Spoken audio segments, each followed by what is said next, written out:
We finally made it to the final chapter. Can you believe it? I mean, everything is going by so fast. So, chapter 29 is about the basics of personal finance. It's called I'm Burning a Hole in My Pockets. So, here are the objectives for chapter 29.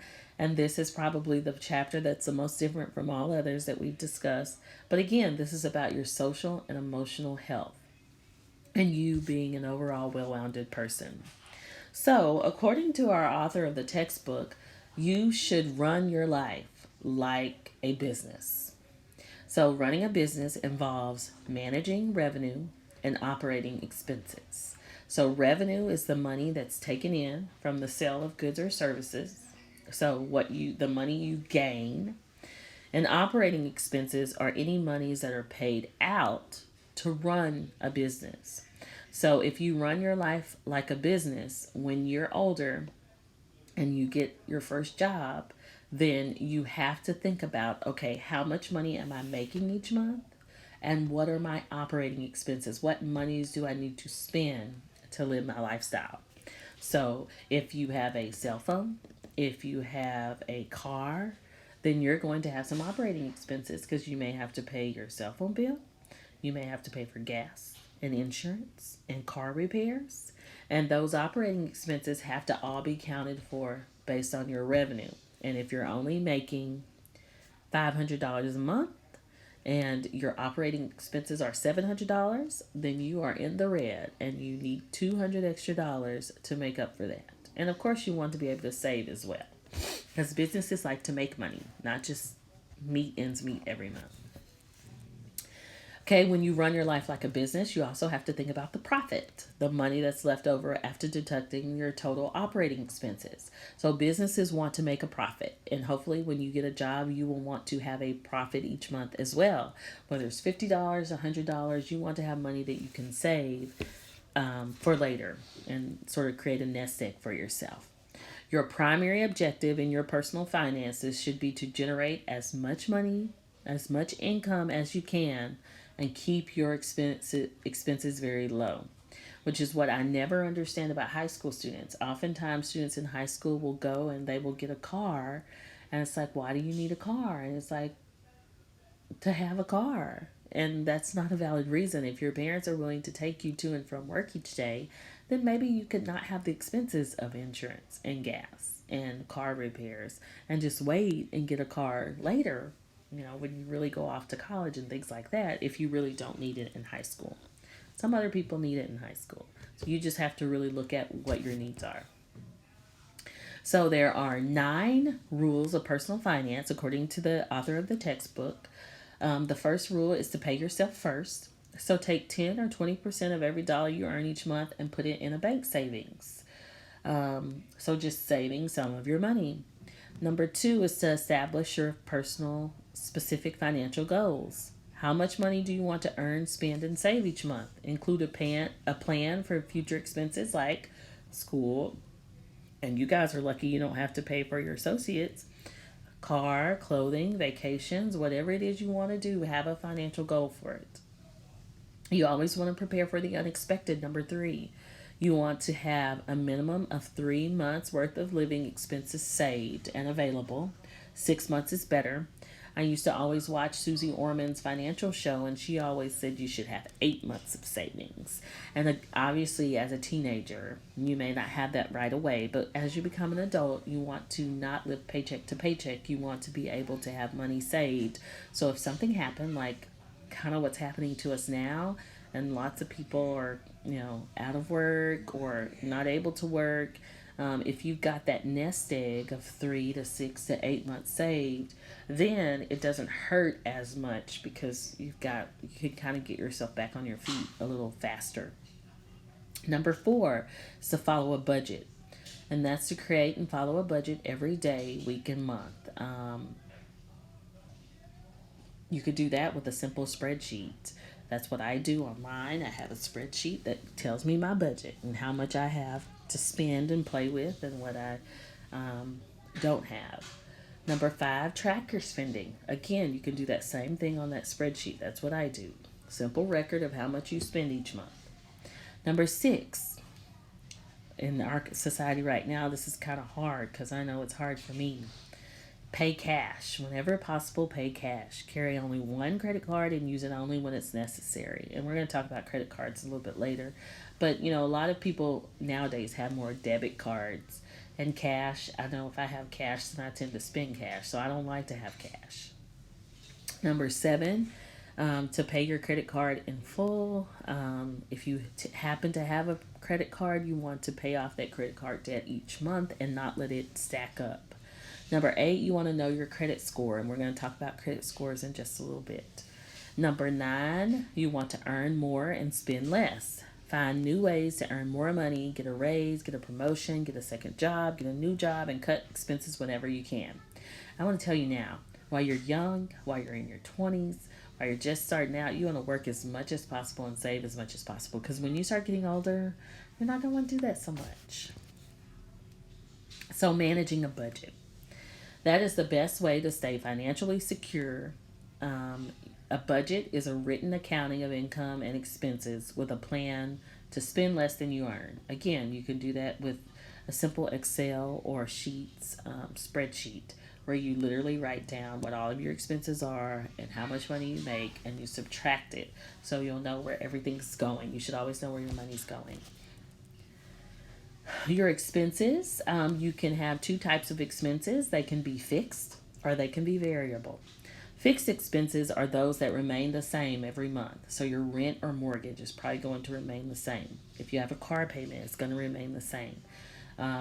If you have student loans, that's probably going to remain the same. And I encourage you not to have student loans if you can avoid it.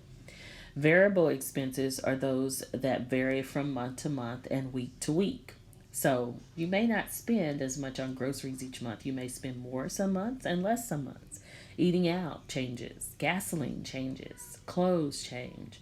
So variable expenses are the things that it's kind of hard to budget specifically for. You may just have to have a variable expense account where you know, okay, this is how much I have left to spend on all of these things each month because they change. Okay, so everyone, once they're about age 18, gets what's called a credit score. And your credit score is also called your FICO score. FICO stands for Fair Isaac Credit Organization. And what happens is there are three credit bureaus. They are Equifax, Experian, and TransUnion. They create credit scores for all adults. And they base that on your creditors. So creditors is any company you make your payments to that you owe money to or you owe some form of payment to. So your creditors will send in a report saying whether or not you're paying your bills. And if you aren't paying your bills, then your credit score is negatively impacted. And if you're paying your bills, then your credit score is positively impacted. So bad credit is credit between 250 and 350. Good credit is any credit that's higher than 650, and kind of from 350 to 649 is kind of considered fair credit. And then excellent credit is from 8 to 900. Now, obviously, you want to have good credit or excellent credit if you want to do what you want to do in your life. So if you want to buy the house you want to buy, you want to get the car you want to get, then you've got to have good credit or excellent credit. If you have bad or fair credit, then you're going to have to charge more to get what you want. So you want to always keep your credit in good standing. So here are 8 tips for maintaining good credit. So you have to pay every bill on time. Don't make any late payments. And if you have a credit card, you have to pay it off every month. Don't let the debt accumulate. If you must use a credit card for a major purchase that can't be paid in full in 1 month, then you'll never charge more than what you can pay off in 3 monthly payments. If possible, try to keep the total amount of your monthly payments less than 75% of your net incomes. So that means that you just don't want to have all of your money every month. Like you don't want to spend your whole paycheck, 100% of it, on paying off creditors. You want to save a lot of your money at least 10 to 20% of it. Number 5, you only want to use one credit card. You don't need any more than that. Number 6, you can use a debit card whenever possible, and don't forget to deduct what you spend from your checking account, because a debit account is backed by a credit card company, but it comes directly out of your checking account. You can't bounce checks, so you don't want to overdraft or have bad check charges, because that would damage your credit, and you can go to jail for that, for credit fraud or check writing fraud. And number 8 is to check your credit report annually, and there are lots of free ways to do that, but that's something you'll be more concerned about when you turn 18.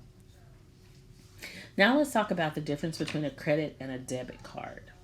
A credit card is money you don't have. So a debit card is money that you do have, and it's in your checking account. So I will tell you, it's better for you to have debit cards a debit card, because that's going to be backed by your bank, and that's money you actually have. As soon as you turn 18, the credit card companies are going to come after you, and they're going to offer you all these credit cards. Some young people get really happy about that, and then they end up getting themselves in trouble. You don't want to necessarily get a credit card. If you have to get one, like the suggestions that were made to you, you just want to have one and only use it in emergencies, and only use it for things that you're going to pay off the next month. I remember when I got my first credit card, I believe I was probably about 19 years old. And the only reason I got it is because I had a car, and I wanted to, if I needed any emergency repairs that I didn't have the money saved for, I wanted to be able to use it. I remember being so nervous. What ended up happening was I ended up needing a new tire for my car one day, and I was like, oh my gosh, I feel so terrible to use this card, and it only had like a limit of $500 or something. And the tire wasn't that expensive, but it was a way for me to spend the money. I was a college student, didn't have a lot of money, and I don't even think the tire was that expensive, maybe $50 to $100, something like that. But I put it on there, and I was like, oh my gosh, I feel so terrible. And but I was able to pay it off the next month, and everything worked out just fine. And I actually still have that card today. You don't want to charge more than you can pay off in the next 30 days, and only use it in emergencies.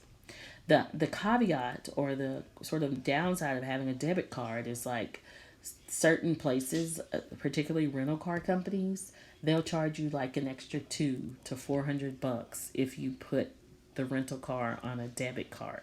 So some people like to have a credit card that they use just to reserve hotels or rental cars, but then they pay when they get there with their debit card at the end. But some places, like hotels, might charge you extra, or rental cars might charge you extra for putting it on a debit card, for holding it on a debit card. So people like to keep credit cards so that they can just put the hold on it, but then when they go pay, they switch the payment to their debit card. And that way you're not impacted, and they don't take out money they shouldn't. All right, so now that we talked about all of this, and we've also talked about emotional intelligence, it's important to know how emotional intelligence goes with personal finance. So emotional intelligence is all about impulse control and delayed gratification, and so is personal finance. The two central components to emotional intelligence and personal finance are impulse control and delayed gratification. The more you control your impulses to buy and to do things and to make smart decisions with your money, and then wait for the rewards, the more you will save and the higher your credit score will be. So having good personal finance skills is another good sign of emotional intelligence, because you want to delay gratification. Sometimes you have to wait for the things you want, and you want to have impulse control so that you don't go in debt and you don't negatively impact your credit. So that is everything from Master Learning, Master Life. I hope you've enjoyed.